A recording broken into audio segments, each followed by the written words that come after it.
Semangat pagi dan salam sehat. Adik-adik mahasiswa, kemarin kita sampai pada struktur governance. Nah, pada struktur governance tersebut ingin saya ulang ya, agar tidak ada yang terputus untuk menjelaskan ke materi berikutnya. Ini sudah dimulai dengan dijelaskan terlebih dahulu pada video sebelumnya, yaitu tentang karakteristik dari dasar hukum baik Anglo-Saxon maupun kontinental. Baik, struktur governance itu merupakan suatu cara bagaimana aktivitas di dalam organisasi dibagi, diorganisir, dan dikoordinasikan. Demikian pula dikatakan bahwa struktur governance merupakan kerangka di dalam organisasi bagaimana berbagai prinsip dijalankan serta dikendalikan.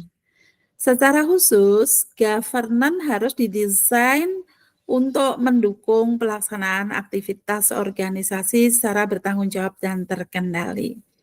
Dari definisi awal kita sudah tahu secara umum bahwa ketika kita berbicara tentang governance, ada kata kunci penting yaitu mengarahkan aktivitas usaha, kemudian mengendalikan dalam rangka untuk mencapai tujuan dan menghasilkan nilai atau value, ya, nilai perusahaan atau nilai bagi pemegang saham maupun pemangku kepentingan atau stakeholder. Kemudian karena kita bahas struktur governance itu jika dikaitkan dengan theory of the firm-nya Ronald Coase, maka struktur governance itu akan melekat atau embedded dalam struktur organisasi perusahaan. Nah, struktur organisasi merupakan penentuan bagaimana pekerjaan dibagi, dikelompokkan secara formal. Struktur organisasi perusahaan dapat didesain sedemikian rupa agar dapat sesuai dengan kriteria perusahaan yang diinginkan.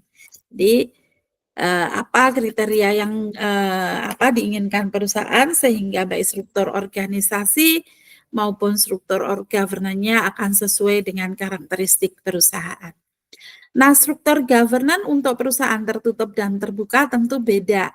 Perusahaan terbuka itu atau tepatnya listed companies karena akses dana publik maka punya kewajiban untuk publikasi laporan keuangan auditednya, dan karena permasalahan di dalam listed company itu lebih kompleks maka tuntutan dalam struktur governance di mana komisaris akan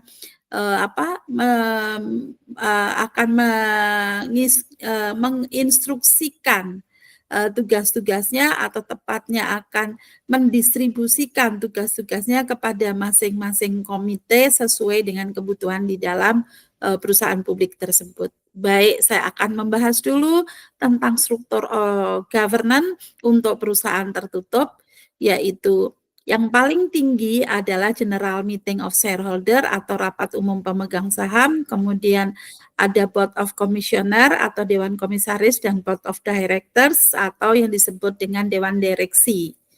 Nah, untuk perusahaan tertutup jika memerlukan turunan dari Dewan Komisaris lebih lanjut bisa ditambahkan di sini. Tapi secara garis besar tidak serinci yang ada di listed company atau perusahaan yang terdaftar di bursa saham atau bursa efek kalau di kita yang disebut dengan Indonesia Stock Exchange ya, atau pasar modal Indonesia, bursa efek Indonesia.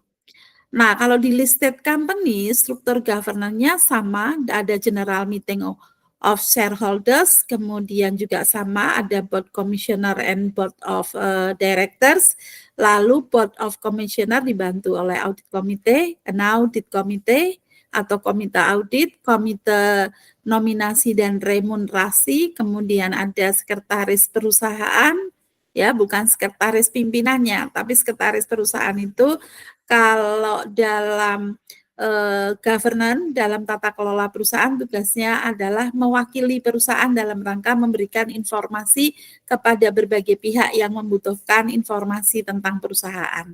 Tidak sekedar hanya laporan keuangan saja. Kemudian ada internal auditor. Kalau internal auditor itu melekat pada jajaran board of director karena merupakan bagian dari atau subordinat dari jajaran direksi ya. Jadi subordinatnya ada auditor internal.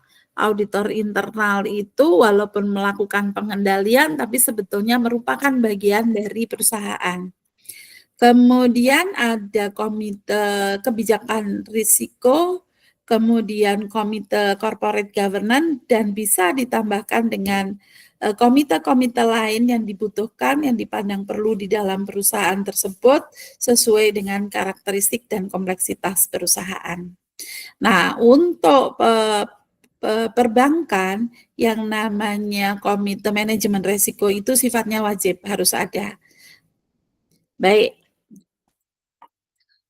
Kemudian struktur governance sesuai dengan dasar hukum.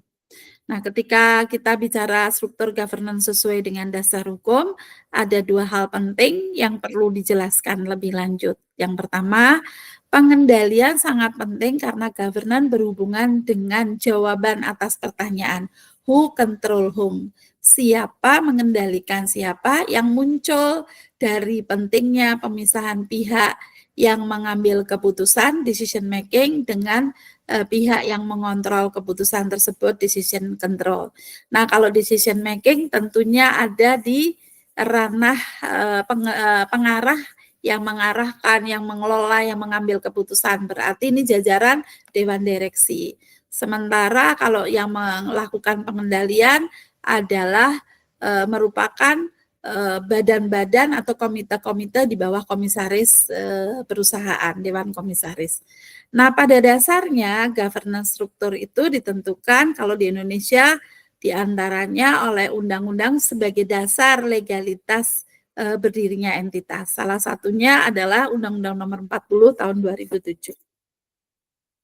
Nah, karena tadi kita sudah membahas tentang struktur governance yang diturunkan ke dalam struktur organisasi, maka ini kita sampai pada struktur organisasi. Nah, struktur organisasi yang dijelaskan di sini ada beberapa bagian. Yang pertama adalah struktur organisasi fungsional atau sederhana yang terdiri dari direktur, kemudian dibantu oleh para manajer di dalam disesuaikan dengan fungsi manajemen. Fungsi manajemen yaitu ada manajer pemasaran, manajer operasional, manajer keuangan, dan manajer sumber daya. Nah, struktur organisasi fungsional ini relatif sederhana sehingga karakteristiknya departemenisasi rendah, bahkan tidak terlalu orientasinya ke departemenisasi, tetapi rentang kendalinya menjadi luas, wewenang terpusat pada seseorang yaitu direktur, kemudian tidak terlalu formal atau sedikit formal. Nah, penerapannya lebih sesuai untuk usaha kecil. Sementara itu kelemahannya tidak dapat diterapkan pada perusahaan besar, kurang formal, kemudian beban pekerjaan menumpuk pada pimpinan puncak. Baik, saya lanjutkan. Kemudian pengembangan dari struktur struktur organisasi fungsional, muncullah struktur organisasi divisional atau birokrasi. Mengapa disebut birokrasi? Memang relatif birokratif. Nah, karakteristiknya birokrasi dengan tugas operasi yang rutin, spesialisasi atau aturan formal dan aturan formal, tugas dikelompokkan per departemen fungsional, kemudian wewenang terpusat, rentang kendali sempit, dan pengambilan keputusan mengacu pada rantai komando. Jadi ini kelihatan sifatnya sentralisasi ya. Nah, kalau dilihat di sini perbedaannya adalah bahwa di bawah direktur itu nanti ada manajer divisi sesuai dengan proses bisnis atau karakteristik perusahaan. Misalnya kebetulan perusahaannya memproduksi multi produk sehingga ada manajer divisi produk 1, produk 2 dan seterusnya. Nah, di bawah masing-masing manajer itu baru fungsi manajemen akan muncul di sini, manajemen pemasaran, operasional, dan juga manajemen sumber daya. Kemudian kelemahannya, birokrasi yang berupa spesialisasi diciptakan berpotensi adanya konflik pada subunit karena tujuan unit fungsional dapat mengalahkan tujuan keseluruhan perusahaan. Ya, masing-masing kan jadi orientasinya untuk menyelesaikan semua tanggung jawab yang ada di masing-masing divisi tersebut sehingga lebih memperhatikan divisinya dibanding memikirkan dalam konteks yang lebih besar. Potensi ya, potensi terjadi demikian. Kemudian struktur organisasi matrik ini sesuai dengan kondisi perusahaan di masa sekarang yang relatif besar, relatif kompleks ya. Karakteristiknya menciptakan garis wewenang ganda, menggabungkan aspek fungsional dan produk digunakan pada perusahaan yang sangat besar dan kompleks. Ya, contoh di sini ada general manager, kemudian di bawah general manager itu atas ada manajer-manajer sesuai dengan fungsi manajemen, di bawahnya lagi bisa jadi ada proyek A, B, C dan tetap mengandalkan pada fungsi manajemen pada masing-masing proyek. Nah, ini yang membedakan dengan konteks seperti divisional dan sederhana. Nah, fleksibilitasnya struktur organisasi dapat dibentuk sesuai dengan kebutuhan perusahaan. Perusahaan dapat menggabungkan beberapa tipe struktur organisasi menjadi satu struktur yang baru. Jadi ketika mengalami adanya perubahan tidak perlu ada perubahan dalam struktur organisasi yang sangat besar gitu. Jadi ada penyesuaian-penyesuaian. Baik, governance structure berdasarkan model Indonesia adalah sebagai berikut. Corporate governance berarti model Indonesia itu didasarkan pada Undang-Undang Nomor 40 Tahun 2007, yaitu tetap yang paling tinggi adalah General Meeting of Shareholders.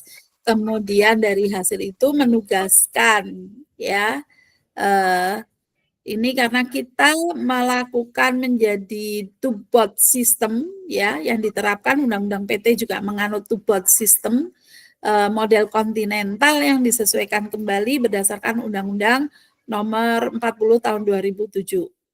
Nah, kalau di dalam Undang-Undang PT ada perbedaan kedudukan Dewan Komisaris yang tidak langsung membawai Dewan Direksi. Itu yang bedakan dari model kontinental. Nah, anggota Dewan Komisaris dan Dewan Direksi, kedua-duanya Board of Commissioner maupun Board of Director diangkat oleh RUT. Ya, dengan demikian Dewan Komisaris maupun Dewan Direksi bertanggung jawab terhadap RUT. Nah, ini prinsip-prinsip tata kelola perusahaan. Kerangka kerja tata kelola atau framework dibangun atas dasar 4 core value, yaitu fairness, responsibilitas, transparansi, dan akuntabilitas. Fairness itu melindungi hak pemegang saham, memastikan perlakuan adil kepada seluruh pemegang saham.